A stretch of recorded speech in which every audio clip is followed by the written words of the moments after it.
বক্তব্যের মধ্যে আবার বলতেছেন 99 বার ইমাম আবু হানিফা দেখছে, তাইলে আপনার আগের কথাটা ঠিক ছিল না পরের কথা ঠিক ছিল? সম্মানিত উপস্থিতি, যাই হোক, আমরা আল্লাহকে দেখতে চাই। আল্লাহ বলছেন ফামান কানা ইয়ারজু লিকা রাব্বিহ, যে তার রবের সাথে দেখা করার আশা আকাঙ্ক্ষা করে, ফালইয়ামাল আমালান সালিহ, সে যেন আমলে সালেহ করে। কোরআন কারীমে আপনারা দেখবেন শুরু থেকে শেষ পর্যন্ত কোথায় আল্লাহ তাআলা এই কথা বলেননি যে তোমরা বেশি বেশি আমল করো, এই কথা আল্লাহ তাআলা বলেননি। বরং আল্লাহ তাআলা সব জায়গায় একটা কথাই বলেছেন যে আমলে সালেহ করার জন্য। আমলে সালেহ কাকে বলে? আমলে সালেহ হওয়ার জন্য দুইটা শর্ত রয়েছে, দুইটা শর্ত। এই আয়াতে আল্লাহ তাআলা বলেন, সূরা কাহফের 110 নম্বর আয়াতে বলেন দুইটা শর্ত, ফালইয়ামাল আমালান সালেহ, দুইটা শর্ত। এক নম্বর হচ্ছে যে সে তার রবের সাথে কাউকে শরীক স্থাপন করবে না, আল্লাহর সাথে ইবাদতে হোক অথবা অন্য যে কোনো ক্ষেত্রে হোক আল্লাহর সাথে অন্য কাউকে অংশীদার করবে না। এটা হচ্ছে প্রথম শর্ত। সম্মানিত উপস্থিতি, তাহলে এক নম্বর শর্ত, মনে করুন আমি ইবাদত করব, কার জন্য? কার সন্তুষ্টির জন্য করব?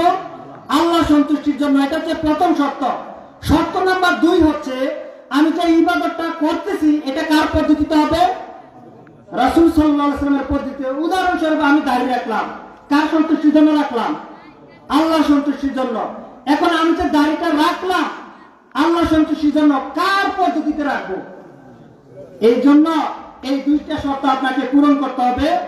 যদি এটা না হয়, সেটা আমলের ক্ষেত্রে যদি হয়, সহিহ মুসলিমের 1718 নম্বর হাদিস, রাসূল মুহাম্মদ সাল্লাল্লাহু আলাইহি ওয়াসাল্লাম বলেছেন, আয়েশা রাদিয়াল্লাহু তাআলা আনহা বলেছেন, সহিহ মুসলিমের 1718 নম্বর হাদিস, মান আমিলা আমালান লাইসা আলাইহি আমরুনা ফাহুয়া রাদ্দুন, যে ব্যক্তি এমন কোন আমল করলো যে আমলের কথা আমাদের পক্ষ থেকে দেওয়া নেই, ফাহুয়া রাদ্দুন, সেটা বাতিল, পরিত্যাজ্য, প্রত্যাখ্যাত। তার মানে আপনি যে কোনো ইবাদত করেন, সেই ইবাদত যদি রাসূলের পদ্ধতিতে না হয় তাহলে সেটা হচ্ছে বাতিল, পরিত্যাজ্য, প্রত্যাখ্যাত। উদাহরণস্বরূপ বুঝার জন্য বলছি, আপনি সালাতে দাঁড়ালেন, সালাতে দাঁড়িয়ে আপনি তাকবীর দিবেন, এটা হচ্ছে সুন্নাহ পদ্ধতি। আপনি তাকবীর দিবেন, আল্লাহু আকবার বলে সালাত শুরু করবেন, এটা হচ্ছে হাদিস। এটা কার পদ্ধতি? রাসূল সাল্লাল্লাহু আলাইহি ওয়াসাল্লামের পদ্ধতি। কিন্তু আপনি সালাতে দাঁড়িয়ে আগে নিয়ত যত পড়লেন, তারপর আরো বিভিন্ন জিনিস পড়লেন, এই যে পড়লেন বাকি জিনিসগুলি, এই যে পড়লেন, যদি এটা দলিল না থাকে তাহলে আয়েশা রাদিয়াল্লাহু তাআলা আনহা বলেন, মান আমিলা আমালান লাইসা আলাইহি আমরুনা ফাহুয়া রাদ্দুন, যে ব্যক্তি এমন কোন আমল করলো যে আমলের নির্দেশ আমাদের পক্ষ থেকে দেওয়া নেই, সেটা হচ্ছে বাতিল, পরিত্যাজ্য, প্রত্যাখ্যাত।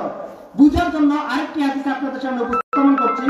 সহিহ বুখারীতে হাদিসটি রয়েছে 5063 নম্বর হাদিস, সহিহ মুসলিমে 1401 নম্বর হাদিস। রাসূল মুহাম্মদ সাল্লাল্লাহু আলাইহি ওয়াসাল্লামের নিকটে তার বাড়িতে একবার 3 জন লোকের একটি দল আসলো। কয়জন? 3 জন লোক আসলেন। এসে আল্লাহ রাসূল সাল্লাল্লাহু আলাইহি ওয়াসাল্লামকে খোঁজ করলেন, দেখলেন যে আল্লাহ রাসূল সাল্লাল্লাহু আলাইহি ওয়াসাল্লাম বাড়িতে নাই। তো রাসূল সাল্লাল্লাহু আলাইহি ওয়াসাল্লামের খোঁজ করে যখন তারা না পেলেন, তখন রাসূল সাল্লাল্লাহু আলাইহি ওয়াসাল্লামের স্ত্রী আয়েশা রাদিয়াল্লাহু তাআলা আনহার নিকটে রাসূল সাল্লাল্লাহু আলাইহি ওয়াসাল্লামের ইবাদত সম্পর্কে, তার আমল সম্পর্কে জানতে চাইলেন। রাসূল সাল্লাল্লাহু আলাইহি ওয়াসাল্লাম কিভাবে ইবাদত করতেন, তার ইবাদত কেমন ছিল, এই ব্যাপারে তারা জানতে চাইলেন।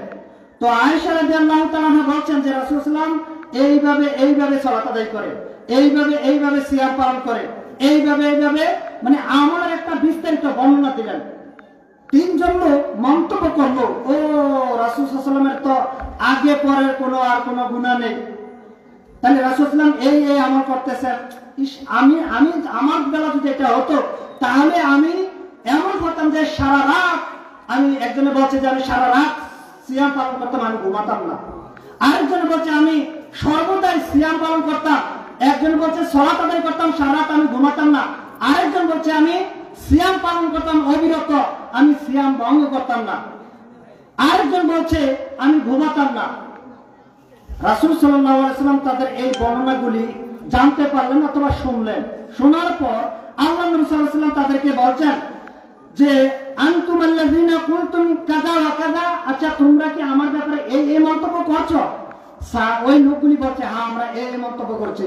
তখন রাসূলুল্লাহ সাল্লাল্লাহু আলাইহি ওয়াসাল্লাম বললেন যে আমি তোমাদের মধ্যে কি সেই লোক নই? আমি কি তোমাদের মধ্যে সবচেয়ে বেশি আল্লাহকে ভয় করি না? আমি কি তোমাদের মধ্যে সবচেয়ে বেশি আল্লাহর অনুগত বান্দা নই? সুতরাং আমি সালাত আদায় করি, আমি সিয়াম পালন করি, আবার বিরত থাকি। রাসূল সাল্লাল্লাহু তার ইবাদতের একটা বর্ণনা দেওয়ার পর শেষ পর্যায়ে গিয়ে রাসূল সাল্লাল্লাহু বলছেন যে আমি এই ইবাদত করি, সুতরাং যেই ব্যক্তি আমার এই পদ্ধতি ব্যতীত বাড়তি ইবাদত করার জন্য আগ্রহ প্রকাশ করে, যে ব্যক্তি আমার ইবাদতকে যথেষ্ট মনে না করে বেশি ইবাদত করতে চায় বানিয়ে বানিয়ে, আল্লাহর নবী সাল্লাল্লাহু আলাইহি সাল্লাম বলেছেন যে সেই ব্যক্তি আমার দলভুক্ত নয়। হাদিসটি সহিহ বুখারীতে রয়েছে, সহিহ মুসলিমে রয়েছে। সম্মানিত উপস্থিতি, লম্বা হাদিস, আমি কথার মাধ্যমে সেটাকে সংক্ষিপ্ত করে দিলাম। এরপরে সুন্নাহ অনুসরণে সালাতের যে দৃষ্টান্ত, এই দৃষ্টান্ত থেকে আমি জাস্ট দুই একটি দৃষ্টান্ত আপনাদের সামনে উপস্থাপন করছি। তার মধ্যে আল্লাহ সুবহানাহু ওয়া তাআলা কোরআন কারিমে সূরা মায়দা 90 নম্বর আয়াতটা যখন অবতীর্ণ করলেন যে ইয়া আইয়ুহাল্লাযীনা আমানু ইন্নামাল খামরু ওয়াল মাইসির, এই আয়াত যখন অবতীর্ণ করলেন, আমি বিস্তারিত যাচ্ছি না, আয়াতটাকে অবতীর্ণ করলেন ইয়া আইয়ুহাল্লাযীনা আমানু ইন্নামাল খামরু ওয়াল মাইসির ওয়াল আনসাব ওয়াল আযলামু রিজসুম মিন আমালিশ শাইতান। আল্লাহ তাআলা বলেন, হে ঈমানদারগণ, হে ঈমানদারগণ, তোমাদের জন্য হারাম করা হয়েছে, তোমাদের জন্য হারাম করা হয়েছে মদ, জুয়া, এই ধরনের আরো কয়েকটা আইটেমের কথা আল্লাহ তাআলা বলেন, এগুলো সব হারাম করা হয়েছে। এই কথা শোনার পর সাহাবায়ে কেরামদের মধ্যে একজন সাহাবী দৌড়ে গেলেন, সাহাবীদের কাছে বিষয়টাকে বর্ণনা করলেন, পেশ করলেন। তারা শুনে সেই দিনে তারা নিজেদের যে মশকের মধ্যে যে মদ ছিল, তাদের পাতিলের মধ্যে তার অনেকে খাবার মানে হাতে নিয়েছে, মদ হাতে নিয়েছে, পান করবে, এরকম বিভিন্ন অবস্থানে তাদের অবস্থান ছিল। ঠিক এই সময় যখন তারা জানতে পারলেন যে আল্লাহর তরফ থেকে রাসূল সাল্লাল্লাহু আলাইহি ওয়াসাল্লামের মাধ্যমে মদ হারাম করা হয়েছে, সাথে সাথে তারা তাদের এই মদের ডিব্বাকে তারা মাটিতে ফেলে দিলেন, মদকে ফেলে দিলেন। সম্মানিত উপস্থিতি, এরপরে আল্লাহ সুবহানাহু ওয়া তাআলা কোরআন কারিমে সূরা আশ-শুরা 7 নম্বর আয়াতে বলেন ওয়ামা আতাকুমুর রাসূল ফাখুযুহু ওয়ামা নাহাকুম আনহু ফান্তাহু। আল্লাহ তাআলা অবতীর্ণ করলেন যে রাসূল তোমাদেরকে যা দেন তার আনুগত্য করো, যা নিষেধ করেন তা থেকে তোমরা বিরত থাকো।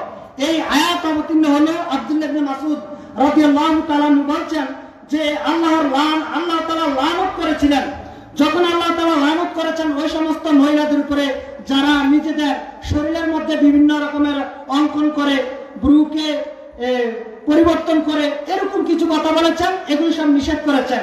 তখন একজন ব্যক্তি এসে এই ব্যাপারে আপত্তি করলেন যে আল্লাহ তাআলা তো এই ধরনের আয়াত কোরআন কারিমে অবতীর্ণ করেননি।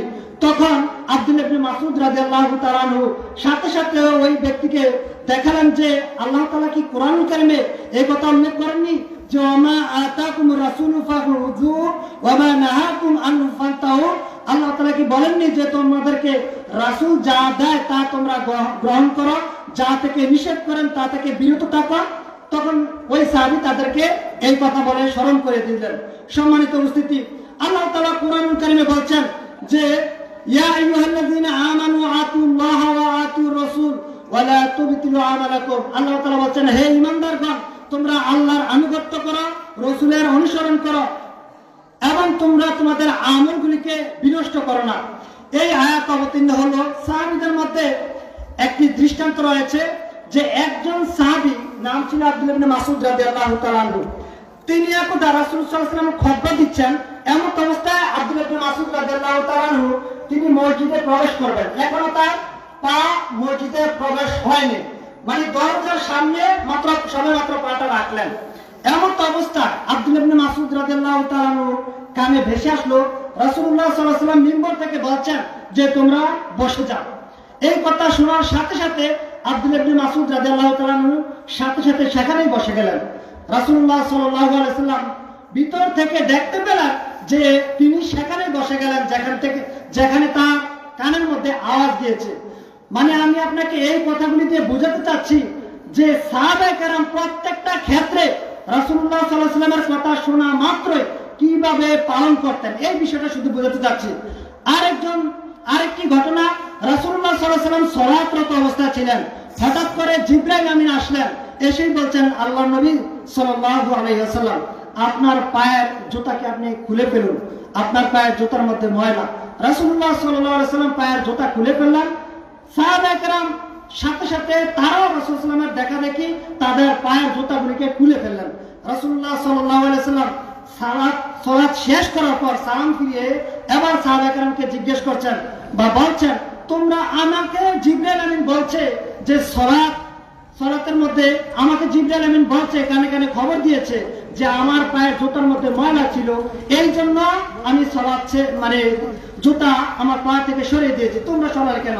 সাহাবায়ে কেরাম ওই একই কথা রাসূলুল্লাহ সাল্লাল্লাহু আলাইহি ওয়াসাল্লামের আনুগত্যের ব্যাপারে বলছেন যে আমরা আর অন্য কিছু আমাদের সামনে বাধা আসেনি, যেই বাধাটা এসেছে সেটা হচ্ছে আল্লাহর তরফ থেকে। অর্থাৎ আল্লাহ বলছেন আল্লাহকে মানতে হবে, রাসূলের আনুগত্য করতে হবে। সম্মানিত উপস্থিতি, আমি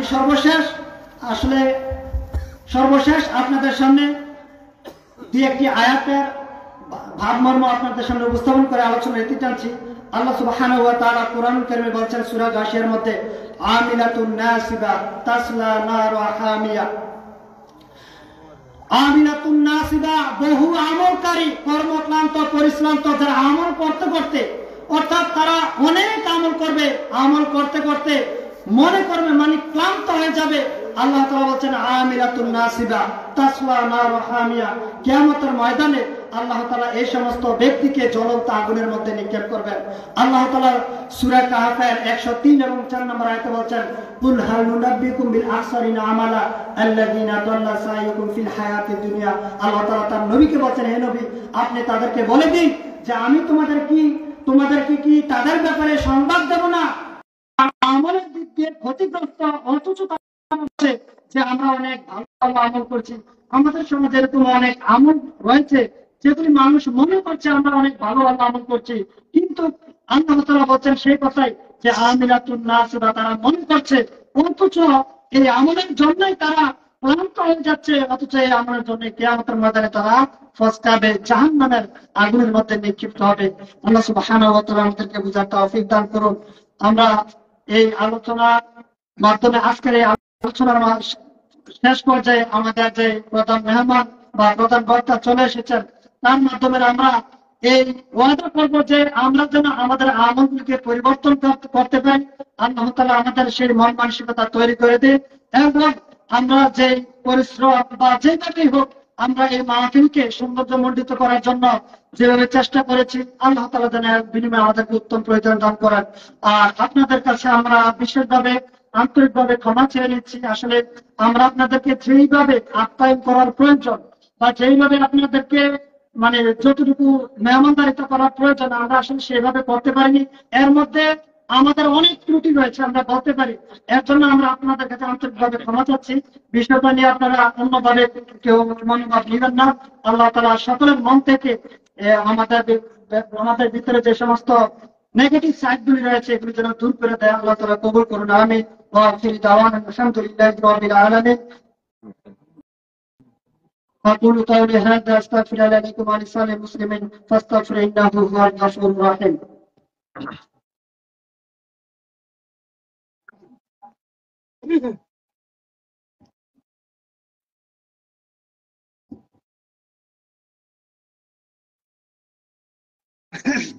আলহামদুলিল্লাহ, সম্মানিত উপস্থিতি, এই মুহূর্তে আমাদের সামনে আলোচনা করবেন আমাদের কাঙ্ক্ষিত মেহমান, বিশেষ করে আমাদের প্রধান বক্তা। তার পূর্বে আমাদের সামনে সামান্য কিছু কথা বলবেন আমাদের আজকের মাহফিলের প্রধান মেহমান সম্মানিত রিয়াজুল ইসলাম সোহাগ চৌধুরী, বিশিষ্ট ব্যবসায়ী ও সমাজসেবক। আমাদের আজকের প্রধান মেহমান রিয়াজুল ইসলাম সোহাগ চৌধুরী, তাকে তার মূল্যবান কিছু উপদেশ দেওয়ার জন্য বিনীত অনুরোধ করছি।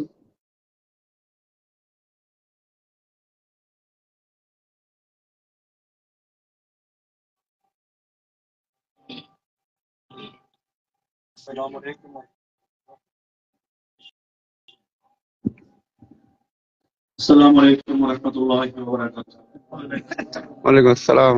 আলহামদুলিল্লাহ ওয়াহদা সালাতু ওয়াসসালামু আলা মান লা নাবিয়্যা বা'দা আউযু বিল্লাহি মিনাশ শাইতানির রাজীম বিসমিল্লাহির রহমানির রহিম ইকরা বিসমি রাব্বিকাল্লাযী খালাক খালাকাল ইনসানা মিন আলাক ক্বালা রাসূলুল্লাহ সাল্লাল্লাহু আলাইহি ওয়াসাল্লাম তালাবুল ইলমি ফারিদাতুন আলা কুল্লি মুসলিমিন।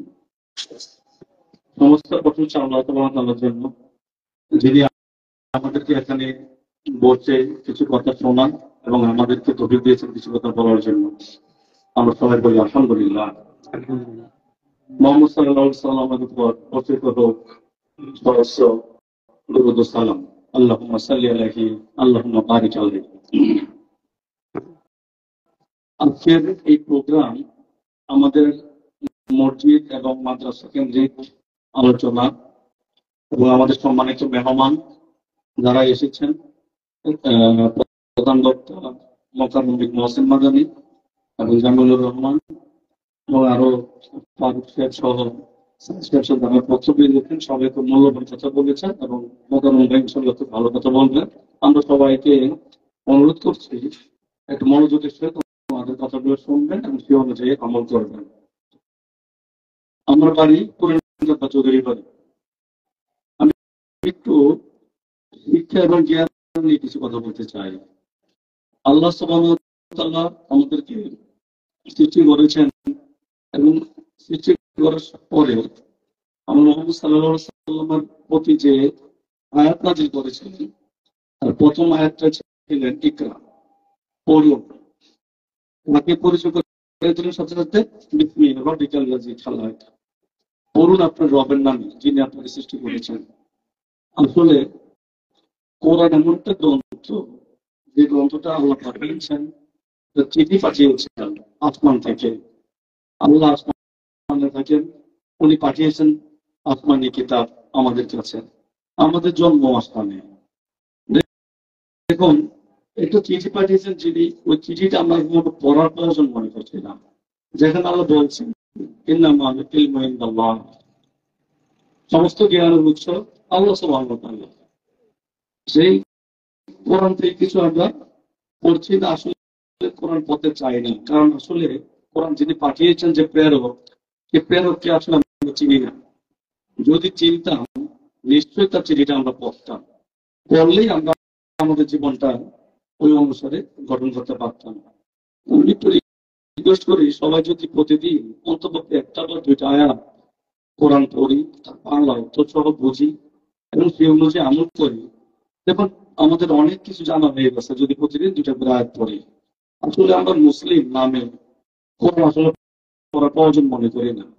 আমরা শুনতে চাই, বক্তব্য শুনতে চাই, কেউ কিছু বলুক শুনতে চাই, কিন্তু নিজে যে একটু পরিশ্রম করে পড়বো সেটা আমরা চাই না। পিছনে কারণ একটাই, সেটা শয়তান আমাদের পিছনে কাজ করে, পড়ে কি না। অথচ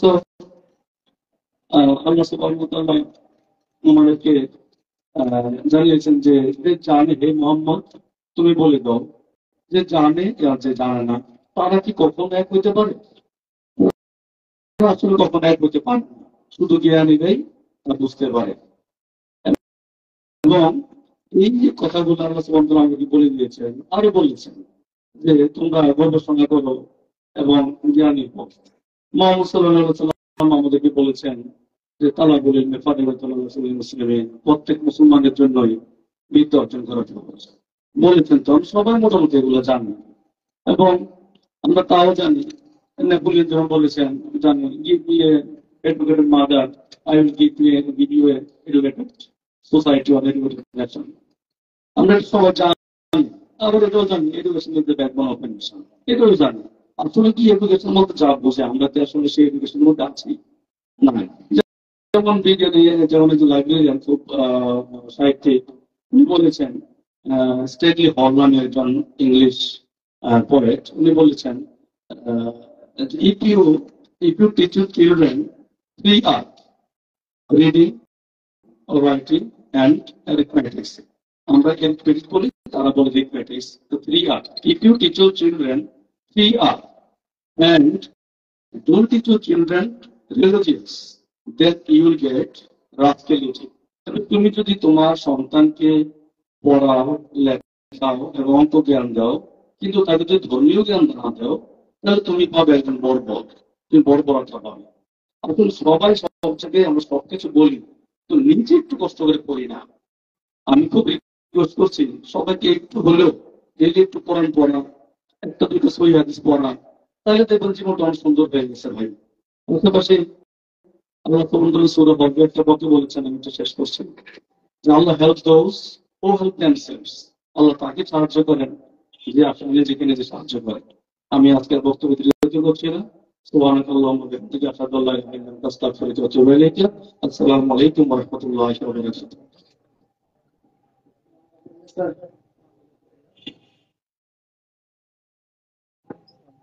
আলহামদুলিল্লাহ, জাযাকাল্লাহ সম্মানিত রিয়াজুল ইসলাম চৌধুরীকে।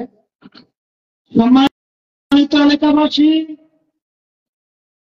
এই মুহূর্তে আমাদের সামনে বক্তব্য নিয়ে আসছেন আজকের মাহফিলের প্রধান বক্তা শায়খ ডক্টর মোকাররম বিন হোসেন মাদানী।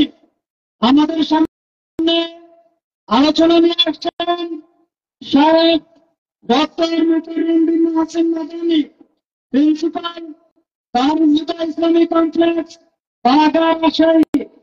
শায়খকে তার মূল্যবান আলোচনা পেশ করার জন্য বিনীত অনুরোধ করছি।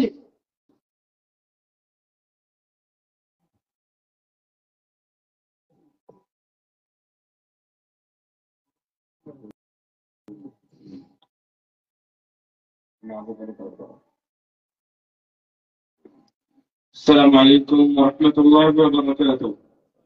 وعليكم السلام ورحمة الله. الحمد لله رب العالمين، والصلاة والسلام على أشرف الأنبياء والمرسلين نبينا محمد وعلى آله وصحبه أجمعين. أما بعد، أعوذ بالله من الشيطان الرجيم. بسم الله الرحمن الرحيم. يسألونك عن الأنفال، قل الأنفال لله